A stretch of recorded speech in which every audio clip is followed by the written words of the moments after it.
Hello friends, आज के special segment डूबते को नाव का सहारा में आपका स्वागत है। ये सेगमेंट बेसिकली एक सैंपल क्वेश्चन पेपर है जो कि electronics instrumentation and measurement subject के लिए छात्रों के लिए तैयार किया गया है।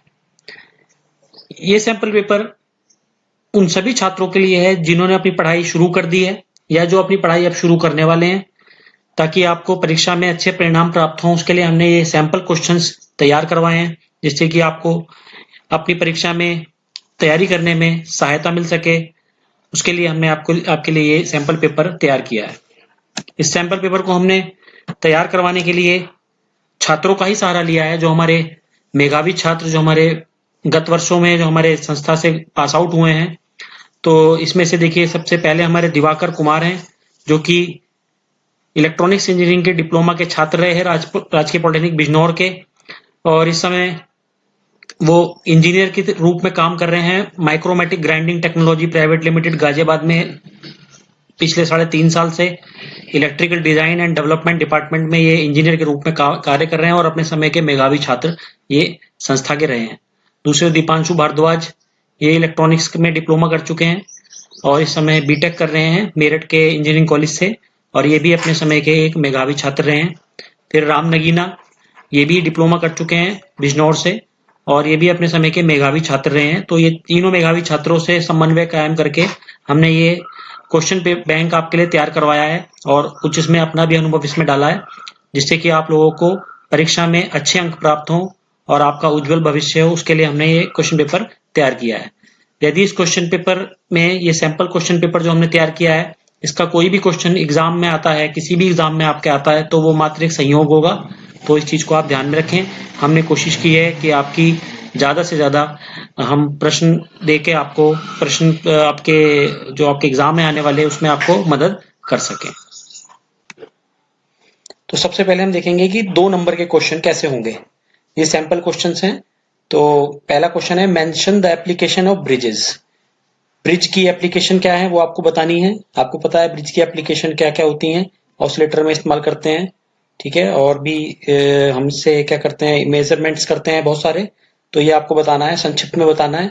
ये संक्षिप्त के क्वेश्चंस हैं, 2 नंबर के क्वेश्चन है। State the use of spectrum analyser. Spectrum analyser का क्या उपयोग होता है ये आपको बताना है। List specifications of digital multimeter. Digital multimeter के स्पेसिफिकेशन आपको बताए हैं लेक्चर में, वो आपको बताने हैं। कम से कम 5 आपको इसमें स्पेसिफिकेशन बताने पड़ेंगे। Principle of measurement of DC voltage and AC current by MI type instrument. MI type instrument से आप किस तरीके से वोल्टेज और करंट मेजर करते हैं, उसका प्रिंसिपल आपको एक एक लाइन में, इसको दिया 2-2 लाइन में लिख के बताना है।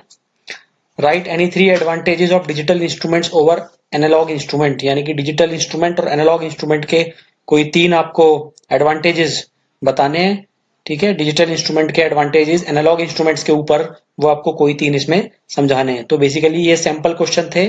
2 नंबर के सैंपल क्वेश्चन ये आपको हमने बताए हैं। इसके बाद 5 नंबर के सैंपल क्वेश्चन आपके सामने हैं। जैसे कि पहला क्वेश्चन है कि explain the working of Q meter with circuit diagram. तो क्यू मीटर आपको पता है क्या होता है।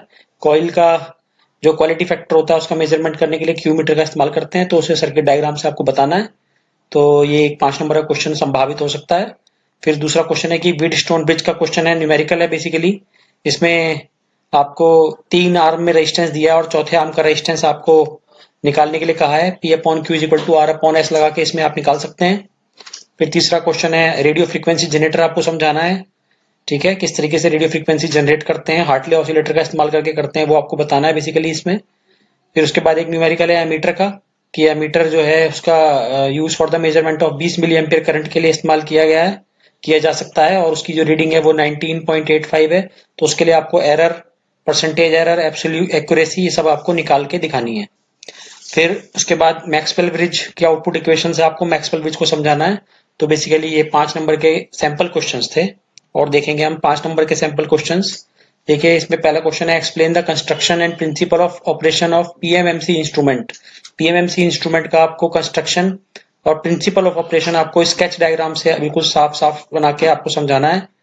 उसके बाद draw the block diagram of CRO and explain the function of its each block. CRO को आपको ब्लॉक डायग्राम से आपको समझाना है।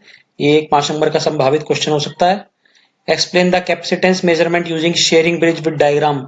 शेयरिंग ब्रिज से किस तरीके से आप कैपेसिटेंस का मेजरमेंट करते हैं उसको डायग्राम के साथ आपको समझाना है। ये भी एक संभावित क्वेश्चन है। आपको बता दें कि जब भी आप डायग्राम या ब्लॉक डायग्राम के क्वेश्चन सॉल्व करें तो क्वेश्चन आंसर बुकलेट के लेफ्ट साइड में ब्लॉक डायग्राम बना के और उसे राइट साइड में एक्सप्लेन करें, ताकि आपको देखने में, ब्लॉक डायग्राम को देख के समझाने में इजी रहे और चेक करने वाले को भी ये इजी रहता है। आगे देखेंगे 5 नंबर के और सैंपल क्वेश्चन जो है हमारे वो explain the procedure of measurement of phase difference and frequency using CRO. CRO का इस्तेमाल करके कैसे फेज डिफरेंस और फ्रीक्वेंसी मेजर करते हैं।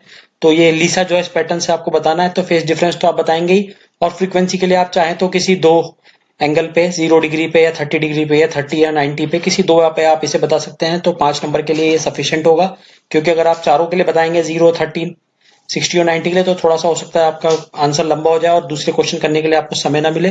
तो इस तरीके से आप इसे सॉल्व करें, ये मेरा आपको सजेशन है। Draw the block diagram of function generator and explain it's working. Function generator का ब्लॉक डायग्राम बताएंगे, उसका वर्किंग बताएंगे। ये भी एक संभावित क्वेश्चन हो सकता है 5 नंबर में। Explain the working of RAM type DVM and integrating type DVM. ये भी 5 नंबर में क्वेश्चन संभावित हो सकता है। तो आपको इसमें सिर्फ उनके ब्लॉक डायग्राम बता के और उसकी सिर्फ आपको कार्य प्रणाली बता देनी है, उनके टाइमिंग डायग्राम नहीं बताने, क्योंकि दोनों ही चीजें पूछ ली गई हैं इसमें, तो ये क्वेश्चन ज्यादा लंबा हो जाएगा। तो इस तरीके से आप इसे सॉल्व करेंगे। ये संभावित क्वेश्चन थे आपके 5 नंबर के। और देखेंगे हम, ये देखिए और 5 नंबर के संभावित क्वेश्चन है हमारे, जैसे कि define with respect to measurement. Measurement के रिस्पेक्ट में हमें डिफाइन करनी को दे सकते हैं कि speed of response, response time क्या होता है, स्पीड क्या होती है वो बताएं। डायनेमिक एरर क्या होता है, एक्यूरेसी एंड प्रिसीजन, फिडेलिटी और रेजोल्यूशन, ये सारी चीजें आपको बताई हैं। तो ये सारी चीजें भी आपसे पूछ सकते हैं 5 नंबर में। Draw the block diagram of digital storage oscilloscope and explain the function of each block. Digital storage oscilloscope बना के, उसका ब्लॉक डायग्राम बना के, और प्रत्येक उसका जो ब्लॉक है उसके फंक्शन के बारे में आपसे पूछ सकता है 5 नंबर में। संभावित क्वेश्चन है ये भी आपका। Sketch and explain the instrumentation amplifier. Instrumentation amplifier का बारे में आपको पूछ रहा है 5 नंबर में, किस तरीके से आप इसे लिखेंगे, ब्लॉक डायग्राम बना के इसे समझा सकते हैं 5 नंबर में। ये भी एक संभावित क्वेश्चन है आपका। उसके बाद हमने आपको एक ये सैंपल पेपर तैयार किया है, इसे आप अपने घर पे बैठ के 2.5 घंटे में इसे सॉल्व करने की कोशिश करें और देखें कि आपकी स्पीड जो है वो कितनी है, आप पेपर को सॉल्व कर पाते हैं कि नहीं कर पाते हैं। इस सैंपल पेपर के क्वेश्चन और जो पीछे क्वेश्चन है उसमें कुछ क्वेश्चन एक जैसे हो सकते हैं, लेकिन हमने कोशिश की है कि आपको कुछ नए क्वेश्चन दिए जाएं ताकि आपके पास कुछ क्वेश्चन भंडारित हो जाएं, जिससे की हेल्प से आप अपने पेपर में अच्छा परफॉर्म कर सकें।